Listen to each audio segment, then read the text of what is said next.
আসসালামু আলাইকুম। আমরা আসন্ন বার কাউন্সিল লিখিত পরীক্ষার জন্য কিছু বিষয় দেখার চেষ্টা করছিলাম। যদিও এটা লিখিতর জন্য না, আপনার এমসিকিউতেও অনেক বেশি কাজে লাগবে। এই জায়গাটা খুবই হট জোন, অর্থাৎ ম্যাজিস্ট্রেট আদালতের বিচার, সাথে যদি আমরা বলি যে দায়রা আদালতের বিচার। ম্যাজিস্ট্রেট আদালতের বিচারের পুরো প্রক্রিয়াটা তো 241 থেকে 50 পর্যন্ত পুরো প্রসেসিংটা আছে, যদিও 45-এ শেষ। এরপরে 265 এ থেকে এল পর্যন্ত দায়রা আদালতের বিচার। এই দুই জায়গা থেকে প্রতিবারে এমসিকিউ আসে, যারা পিলি দিবেন এনাদের জন্য। আর লিখিতের জন্য আসার সম্ভাবনা আছে ইনশাল্লাহ, হয়তো আসতেও পারে এই জায়গাটা থেকে। গুরুত্বপূর্ণ। তো আজকে এমন একটা গুরুত্বপূর্ণ টপিক নিয়ে আপনাদের সাথে কথা বলতে চাচ্ছি। আশা করছি আপনারা অনেক বেশি উপকৃত হবেন। পূর্বে আমাদের এমস্টেট ল একাডেমির যে ভিডিওগুলো দেওয়া আছে, হয়তো অনেক ভিডিও দেখেছেন। যেগুলো দেখেন নাই দেখে নিবেন। আশা করছি আপনারা উপকৃত হবেন।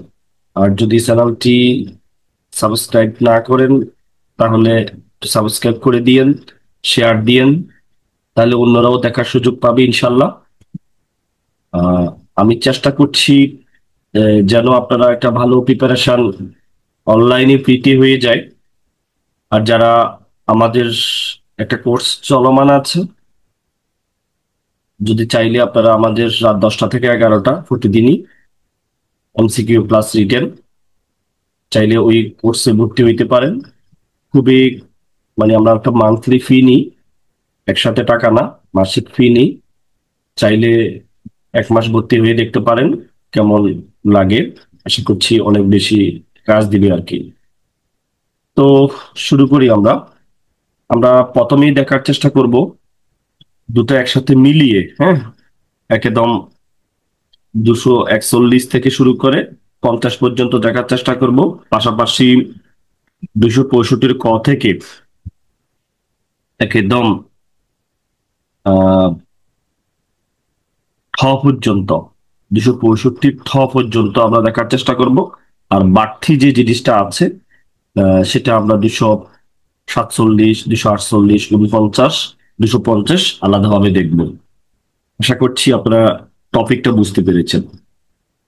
আমি বলতে চাচ্ছি যে ম্যাজিস্ট্রেট আদালতের বিচার পদ্ধতি 241 থেকে 250 পর্যন্ত আলোচনা করা হয়েছে। আর দায়রা আদালতের বিচার পদ্ধতি 265 ক থেকে 265 ঠ পর্যন্ত আলোচনা করা হয়েছে। দেখেন, 241 ধারা মতে মামলার বিচারের সময় ম্যাজিস্ট্রেটগণ নিম্নলিখিত পদ্ধতি অনুসরণ করবেন। আর 265 ক ধারা, দায়রা আদালত প্রত্যেকটি বিচারে পাবলিক প্রসিকিউটর রাষ্ট্রপক্ষে মামলা পরিচালনা করবেন। এবং 265 খতে খ ধারা অনুসারে এবং 205 গ ধারার বিধান অনুসারে অভিযুক্তকে দায়রা আদালতে হাজির করা হলে ফিপি অভিযুক্ত বিরুদ্ধে অভিযোগ বর্ণনার মাধ্যমে নিজ বক্তব্য শুরু করবেন। এ হলো প্রাথমিক কথাবার্তা। 265 ক বুঝলেন কি? যে এটা, এই ধারা অনুসারে দায়রা আদালত প্রত্যেকটি বিচারে পাবলিক প্রসিকিউটর রাষ্ট্রপক্ষে মামলা পরিচালনা করবেন।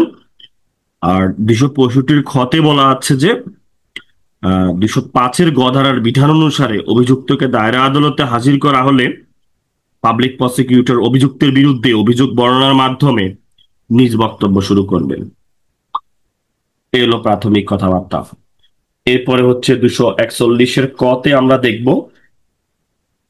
যে চার্জ গঠনের শুনানির শেষে যদি আদালত মনে করে যে অভিযোগ ভিত্তিহীন, তাহলে চার্জ গঠন না করে অভিযুক্তকে অব্যাহতি দিবে। আবার বলছি, 241 ক ধারা অনুসারে চার্জ গঠনের শুনানির শেষে যদি আদালত মনে করে যে অভিযোগ ভিত্তিহীন, তাহলে চার্জ গঠন না করে অভিযুক্তকে অব্যাহতি দিবে। চার্জ গঠনের শুনানি এবং অব্যাহতির আবেদনের শুনানি একই দিনে হবে, মাথায় রাখবেন। অভিযুক্তকে অব্যাহতি দেওয়ার ক্ষেত্রে আদালত যা যা বিবেচনা করবেন সেটি হচ্ছে মামলার নথি ও তৎসহ দাখিলকৃত যাবতীয় কাগজপত্র, এরপরে রাষ্ট্রপক্ষ বা অভিযুক্তের জবানবন্দি। তবে অভিযুক্ত কর্তৃক দাখিলকৃত কোনো কাগজপত্র বিবেচনায় নেওয়া হবে না। তবে অভিযুক্ত কর্তৃক দাখিলকৃত কোনো কাগজপত্র বিবেচনায় নেওয়া হবে না। সংক্ষুব্ধ পক্ষের প্রতিকার হচ্ছে এখানে রিভিশন থাকবে। এরপরে এটার সাথে মিল দিয়ে আমরা শুরু করতে চাই 265C বা 265 গ ধারা অনুসারে দায়রা আদালত অভিযুক্তকে অব্যাহতি প্রদান করে থাকেন। Same system. আবার এখানে যে কথাবার্তাগুলো বলেছি 265 গতে দায়রা আদালতের গল্প, আর 241 কতে ম্যাজিস্ট্রেট আদালতের গল্প। আশা করছি বুঝতে পেরেছেন। তাহলে আমরা অব্যাহতি বা ডিসচার্জের গল্প শেষ করলাম 241 ক এবং 265C দিয়ে। এরপরে আমরা দেখি চার্জ গঠন, অর্থাৎ আগের যে ধারায় অভিযুক্তকে অব্যাহতি না দিলে 242 ধারায় ম্যাজিস্ট্রেট আদালত অভিযুক্তের বিরুদ্ধে চার্জ গঠন করবেন এবং তাকে জিজ্ঞাসা করবেন যে সে অপরাধ স্বীকার করে কিনা। 265 ডি বা ঘ ধারায় দায়রা আদালত অভিযুক্ত ব্যক্তির বিরুদ্ধে চার্জ গঠন করে থাকে। সেম ভাবে যে পূর্বোক্ত ধারায় অভিযুক্তকে অব্যাহতি না দিলে তাহলে কি করবে, অভিযুক্তের বিরুদ্ধে চার্জ গঠন করবেন এবং তাকে জিজ্ঞাসা করবেন যে সে অপরাধ স্বীকার করে কিনা। এর পরবর্তী ধাপ দোষ স্বীকারী ব্যক্তিতে দণ্ড, অর্থাৎ চার্জ গঠনের সময় অভিযুক্ত ব্যক্তি দোষ স্বীকার করলে 243 ধারার বিধান মতে ম্যাজিস্ট্রেট আদালত অভিযুক্তকে কারণ দর্শানোর সুযোগ দিয়ে দণ্ডিত করতে পারেন। অর্থাৎ 243 ধারায় দোষ স্বীকারের ভিত্তিতে দণ্ড দেওয়া বিবেচনামূলক। এরপরে 265 ঘ উ দ্বারায় 265 উ দ্বারায় বা ই ধারায় 265 বা উ যেটাই বলেন ধারায় দায়রা আদালত অভিযুক্ত ব্যক্তিকে দোষ স্বীকারের ভিত্তিতে দণ্ড দিতে পারেন। সেম ভাবে দোষ স্বীকারের ভিত্তিতে দণ্ডের কথা বলা আছে এখানে 243-এ, আর এখানে হলো 265 উতে। ঠিক আছে, যে চার্জ গঠনের সময় অভিযুক্ত ব্যক্তি দোষ স্বীকার করলে 243 ধারার বিধান মতে ম্যাজিস্ট্রেট আদালত অভিযুক্তকে কারণ দর্শানোর সুযোগ দিয়ে দণ্ডিত করতে পারেন এবং 243 ধারায় দোষ স্বীকারের ভিত্তিতে দণ্ড দেওয়া বিবেচনামূলক। সেম ভাবে দায়রা আদালতের 265 উ। এরপরে হচ্ছে হলো 244-এ সাক্ষ্য গ্রহণের বিষয়টা আসবে। যে ধারা 244-এ বলতেছে ম্যাজিস্ট্রেট আদালত নালিশকারী বা রাষ্ট্রপক্ষের সাক্ষ্য গ্রহণ, আসামির পক্ষে সাপাই সাক্ষী বা আত্মপক্ষে সমর্থনের সাক্ষ্য গ্রহণ, সাক্ষীকে সমন প্রদান ইত্যাদি করে থাকে 244-এর এই গল্প। এরপরে 265 চ ধারা মতে দায়রা আদালত রাষ্ট্রপক্ষের সাক্ষ্য গ্রহণের দিন নির্ধারণ করবেন এবং রাষ্ট্রপক্ষের আবেদনে কোনো সাক্ষীকে উপস্থিত হতে বা কোনো কিছু হাজির করার জন্য প্রসেস ইস্যু করতে পারেন। এবং 265 ছতে ধারা মতে দায়রা আদালত রাষ্ট্রপক্ষের সাক্ষ্য গ্রহণ করবেন। এই হলো চ এবং ছ মিলে হলো, এই পাশে হলো 244 ম্যাজিস্ট্রেটের যে আদালত নালিশকারী বা রাষ্ট্রপক্ষের সাক্ষ্য গ্রহণ, আসামি পক্ষে সাপাই সাক্ষী, আত্মপক্ষ সমর্থনের সাক্ষ্য গ্রহণ, সাক্ষীকে সমন প্রদান ইত্যাদি করে থাকে। এদিকে হলো চতে হলো তারা কি করে, তারা একটা সাক্ষ্য গ্রহণের দিন নির্ধারণ করবেন এবং রাষ্ট্রপক্ষের আবেদন কোনো সাক্ষীকে উপস্থিত হতে বা কোনো কিছু হাজির করার জন্য প্রসেস ইস্যু করবেন। এর পরবর্তীতে 265 ছ ধারা মতে দায়রা আদালত রাষ্ট্রপক্ষের সাক্ষ্য গ্রহণ করবেন। আশা করছি বুঝতে পেরেছেন। এদিকে হলো চস আর এদিকে 265 চ ছ এবং 244 মিল আছে। এরপরে আমরা দেখি 245 ধারা মতে ম্যাজিস্ট্রেট আদালত অভিযুক্তকে খালাস অথবা দণ্ড প্রদান করবেন। 245 ধারা মতে ম্যাজিস্ট্রেট আদালত অভিযুক্তকে কি করবেন, খালাস অথবা দণ্ড প্রদান করবেন।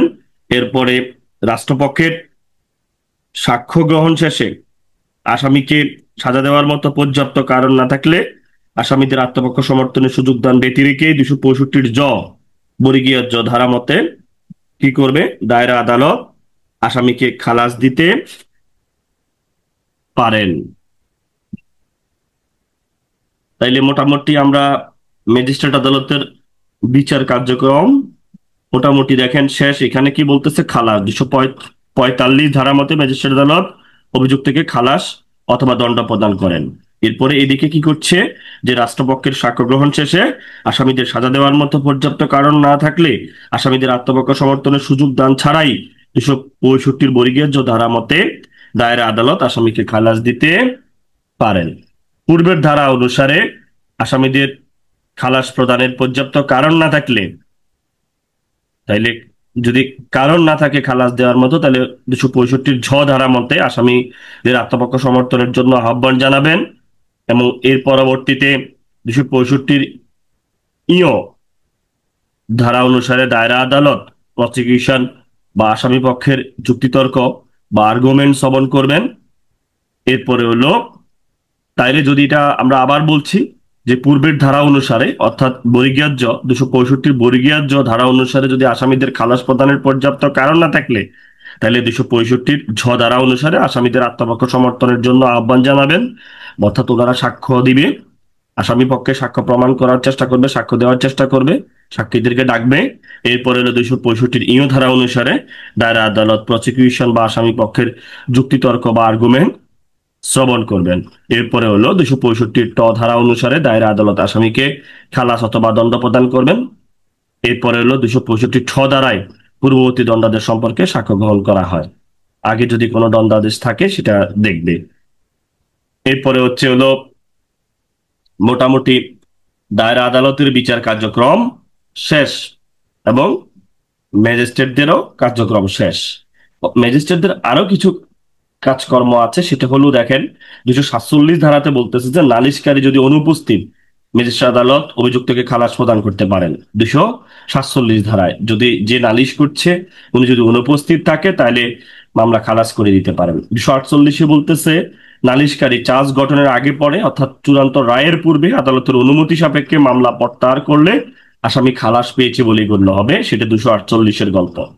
এরপরে 249 বলতেছে ম্যাজিস্ট্রেট আদালত কমপ্লেন ব্যতীত অন্য কোনো মামলায় কার্যক্রম বন্ধ রেখে আসামিকে মুক্তি বা রিলিজ প্রদান করতে পারে। জিআর মামলা যদি দীর্ঘদিন যাবৎ রাষ্ট্রপক্ষ কোনো সাক্ষী হাজির না করে, তাহলে ম্যাজিস্ট্রেট আদালত এই ধারার উক্ত মামলার কার্যক্রম বন্ধ রাখতে পারেন এবং 249 ধারায় মামলার পুনরুজ্জীবিত করার আবেদনও করা যায়, উচ্চ আদালতে রিভিশন দায়ের করা যায়, একই বিষয়ে নতুন মামলাও দায়ের করা যায় যদি বন্ধ রাখে। অর্থাৎ যদি আসামিকে মুক্তি দেওয়া হয়, রিলিজ দেওয়া হয়, এখানেই মুক্তির বিষয়টা বলা আছে, মাথায় রাখবেন, এমসিকিউর জন্য গুরুত্বপূর্ণ। এরপরে মিথ্যা বা বিরক্তিকর যদি কেউ অভিযোগ দেয়, 250 ধারা অনুসারে ম্যাজিস্ট্রেট আদালত কোনো মামলার কোনো অভিযুক্তকে অব্যাহতি বা খালাস দিলে এবং আদালত যদি মনে করে তাদের বিরুদ্ধে দায়েরকৃত মামলাটি ছিল মিথ্যা, তুচ্ছ, হয়রানিকর, তাহলে যেই ব্যক্তি উক্ত মামলা দায়ের করেছিলেন তাকে কারণ দর্শানোর সুযোগ দিয়ে অনধিক 1000 টাকা ক্ষতিপূরণ প্রদানের নির্দেশ দিতে পারেন। তবে তৃতীয় শ্রেণীর ম্যাজিস্ট্রেট হলে অনধিক 500 টাকা ক্ষতিপূরণ প্রদানের নির্দেশ দিতে পারেন। উক্ত ক্ষতিপূরণ অনাদায়ে অনধিক 30 দিনের বিনাশ্রম কারাদণ্ডে দণ্ডিত আদেশ দিতে পারেন। এছাড়া ক্ষতিপূরণের অতিরিক্ত হিসাবে 6 মাসের কারাদণ্ড, অনধিক 3000 টাকা জরিমানা প্রদানের আদেশ দিতে পারেন। ঠিক আছে, আমরা যদি আরেকটু দেখার চেষ্টা করি 494 কয়টা যদি আমরা দেখি যে পিপি চার্জ গঠনের আগে আদালতের অনুমতি সাপেক্ষে মামলা প্রত্যাহার করলে আসামি অব্যাহতি পাবে। এটা 294 কতেও এখানে অব্যাহতির একটা বিষয় আছে এবং 294 খতে বলতেছে পিপি চার্জ গঠনের পরে অনুমতি সাপেক্ষে মামলা প্রত্যাহার করলে খালাস পাবে। অর্থাৎ চার্জ গঠনের আগে হইলে অব্যাহতি, পরে হইলে খালাস। এই দুটো কথা আপনারা একটু মাথায় রাখতে হবে, এমসিকিউর জন্য গুরুত্বপূর্ণ অথবা ছোট করে যদি প্রশ্ন আসে তার জন্য গুরুত্বপূর্ণ। আশা করছি বিষয়টা বুঝতে পেরেছেন। আমরা একটু দেখার চেষ্টা করি এখন মোটামুটি একটা মেজর বিষয় আমরা দেখি ফেলছি যে দায়রা আদালতের বিচার এবং ম্যাজিস্ট্রেট আদালতের বিচারের প্রক্রিয়াটা। এবার আমরা কি প্রশ্ন আসছি আমরা সেই প্রশ্নগুলো একটু দেখার চেষ্টা করি। দেখেন, প্রশ্ন যদি আসে যে ফৌজদারি কার্যবিধি 241 ক ধারার বিধান মতে আসামিকে অব্যাহতি দানের বিষয়ে আদালত কি কি বিষয় বিবেচনা করতে পারেন? একটা আসামিকে অব্যাহতি দানের ক্ষেত্রে কোন বিষয়গুলো আদালত বিবেচনায় নেবেন সেটা একটু দেখার চেষ্টা করি। যে জিআরপিসি বা ফৌজদারি কার্যবিধি 241-এর এবং 265-র গ বা সি যেটাই বলেন, চার্জ গঠনের পর্যাপ্ত কারণ না থাকলে অব্যাহতি প্রদান করবেন। আদালত বিবেচনায় নিবেন যে বিষয়গুলো, সেগুলো হলো মামলার নথি, যাবতীয় কাগজপত্র, এফআইআর, চার্জশিট, 161, 164, মেডিকেল সার্টিফিকেট, সুরতাল রিপোর্ট, ময়নাতদন্ত, জব্দ তালিকা, আসামির জবানবন্দি, ফরিয়াদি ও আসামির জবানবন্দি, এই বিষয়গুলো দেখে অব্যাহতি দিতে পারেন। এরপরে আমরা একটা প্রশ্ন দেখি যে একটি মামলায় তদন্তকারী কর্মকর্তা তার রিপোর্টে 4 জন আসামি সম্পর্কে মন্তব্য করে যে তাদের মধ্যে 3 জন ঘটনার দিন কর্মস্থলে ছিল মর্মে ঘটনাস্থলের কর্মকর্তাগণ তার নিকট 161 দ্বারা জবানবন্দি দেয় এবং একজন চিকিৎসাধীন ছিলেন মর্মে চিকিৎসার সমর্থনে একটা সার্টিফিকেট রিপোর্টের সাথে সংযুক্ত করে। উক্ত রিপোর্টের বিষয় বিবেচনা করে ম্যাজিস্ট্রেট আসামিদের অব্যাহতি আদেশ প্রদান করেন। উক্ত আদেশের বৈধতা নিরূপণ করুন। দেখেন, ম্যাজিস্ট্রেটের উক্ত আদেশ অবৈধ। চার্জশিট শুনানির সময় আসামির এসব বিষয় বিবেচনা করার সুযোগ নেই। বুঝা গেছে তো যে ম্যাজিস্ট্রেটের উক্ত আদেশটা অবৈধ, কারণ চার্জ শুনানির সময় আসামির এসব বিষয় বিবেচনা করার কোনো সুযোগ নাই। আসামিদের এসব বিষয়গুলো বিবেচনা করে না।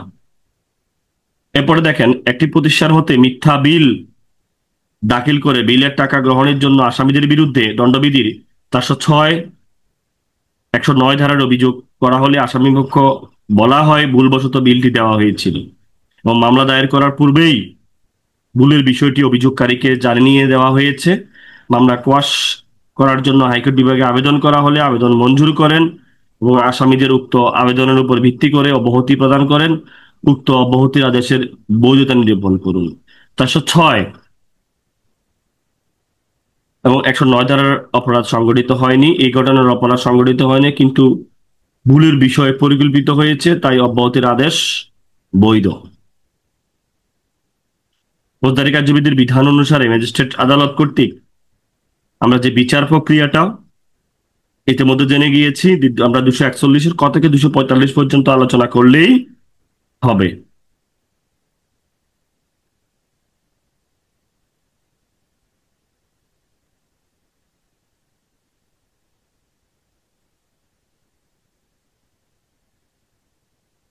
তাহলে আমরা 241-এর কতে আসামিকে অব্যাহতি ডিসচার্জের বিষয়টা আছে। এরপরে অভিযোগ গঠনের বিষয়টা আমরা ইতিমধ্যে বলে ফেলেছি, কিভাবে অভিযোগ গঠন ফর্ম ইস্যু করতে হয় 242-এ বলা আছে। মামলার নথি বা যাবতীয় কাগজপত্র বিবেচনা করে উভয় পক্ষের বক্তব্য প্রদানের সুযোগ দিয়ে আদালত আনুষ্ঠানিকভাবে অভিযোগ গঠন করবেন এবং সেটা আসামিকে পড়ে শোনাতে হবে, ব্যাখ্যা করতে হবে এবং আসামি দোষ স্বীকার করে কিনা জিজ্ঞাসা করতে হবে। এরপর দোষ স্বীকার 243-এ বলতেছে, যদি এখানে দোষ স্বীকারের দণ্ড দেওয়ার বিধান আছে যে অভিযুক্ত দোষ স্বীকার করলে কারণ লিপিবদ্ধ করে দণ্ড দিতে পারেন এবং দোষ স্বীকারের উপর ম্যাজিস্ট্রেট দণ্ড প্রদান করলে উক্ত দণ্ডের বিরুদ্ধে আপিল করা যাবে না, দণ্ডের পরিমাণ বা বৈধতা ব্যতীত। এরপরে হচ্ছে 244, আমরা বলেছি অভিযোগের সত্যতা স্বীকার করা না হলে ম্যাজিস্ট্রেট কি করবে, আসামিকে দণ্ডিত না করেন এবং আসামি স্বীকার না করলে সেই ক্ষেত্রে অভিযোগকারীর বক্তব্য শুনবেন, সাক্ষ্য গ্রহণ করবেন এবং অভিযুক্তর বক্তব্য শুনে তার সাক্ষ্য গ্রহণ করবেন। এরপর 245-এ খালাস বা শাস্তি দিবে। অভিযোগকারী বা আসামি পক্ষ জবানবন্দি গ্রহণ করার পর আসামির বিরুদ্ধে অভিযোগের সত্যতা না থাকলে খালাস দিবেন এবং অভিযোগের সত্যতা থাকলে শাস্তি দিবেন। এরপরে আমরা একটা প্রশ্ন দেখি, করিমকে গুরুতর আঘাত করার অভিযোগে একটি মামলায় অভিযুক্ত জাহেদ অভিযোগ গঠন সংক্রান্ত শুনানির সময় অব্যাহতি চেয়ে আবেদন দাখিল করে যে ঘটনার সময় সে ঢাকায় ছিল এমন সমর্থনে যে একটা ট্রেনের টিকিট বা কিছু কাগজপত্র দাখিল করেন। আদালত উক্ত টিকিট বা কাগজপত্র বিবেচনা করে অব্যাহতি দিলেন। এটা আসলে এই আদেশটা বৈধ নয়।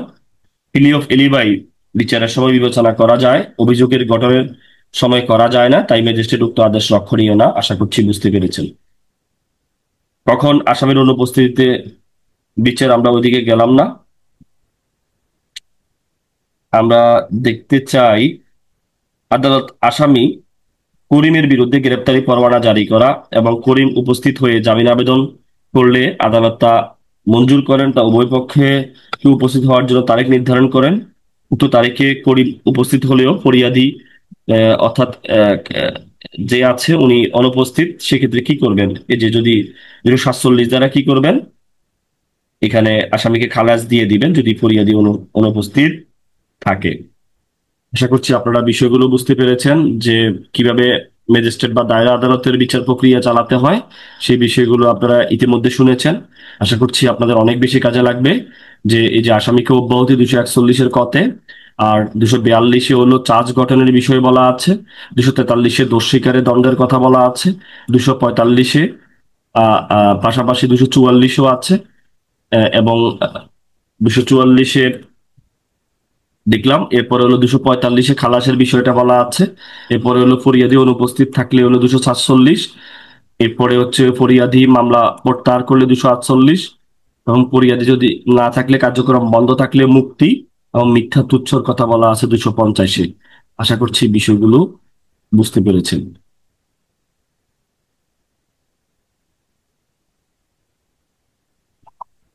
আসসালামু আলাইকুম ওয়া রাহমাতুল্লাহ।